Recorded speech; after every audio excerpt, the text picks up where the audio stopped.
Kasuway na ka nisud ka og coffee shop unya wa ka bawon sa orderon para ni sa mga ganahan mosuway og coffee sa coffee shop. Nabasay mga coffee shop sa duol sa inyo ha, pero wa pa ka kasuway nya ganahan ka mopalit og coffee sa sud. Mao ni ang kinahanglan nimong tanawon. Kay basin unya magmahay ka sa imong gi-order og mausik lang ang imong kwarta.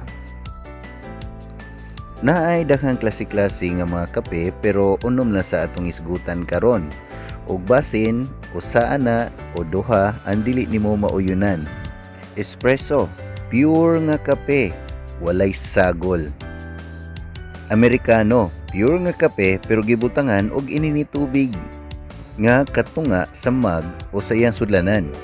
Cappuccino, naay kape ug naay steamed nga gatas ug naay foam sa ibabaw. Latte, pure nga kape ug naay steamed nga gatas sa ibabaw. Ang katam-ison sa cappuccino ug sa latte pari-pariha ra. Ang kalainan ra gyud kay ang cappuccino naay foam sa ibabaw.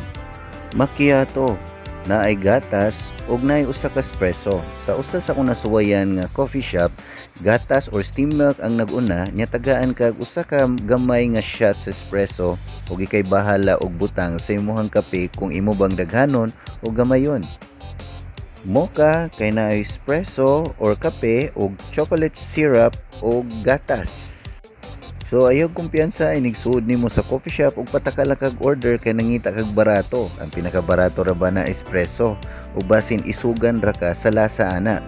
Basin mapariha ka sa kung kaila nga gipangutan na siya kumusta ang kape. Ningon na siya glami pero wa na niya tiwasa ug nito ang iyang luha kay nausik ra iyang kwarta. Kung hilig ka og kape nya dili kay ganahan kag isog, Americano ang suwaye. Kung ganahan kag tamis, suwaye ang mocha or ang latte. If you like this video, subscribe to my YouTube channel and click the notification bell. This is Sir Don, ug kung nakauyon ka sa ato ang feature karon, pwede ka mo like o nya i-comment unsay mga gusto nimong atong isgutan sa sunod na video. Amping!